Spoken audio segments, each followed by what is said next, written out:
Heavy rains in Shillong on Friday left many areas of Shillong waterlogged. In which the roads in the Polo area of the city were completely submerged and vehicles and people had to face a lot of difficulties in coming and going. Due to lack of good drainage system, the roads in Polo area always get waterlogged during rains.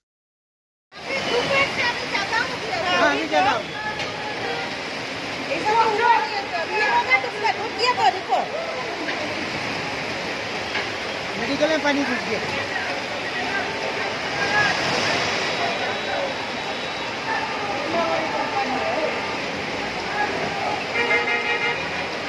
नहीं इतना पानी पहला वाला है।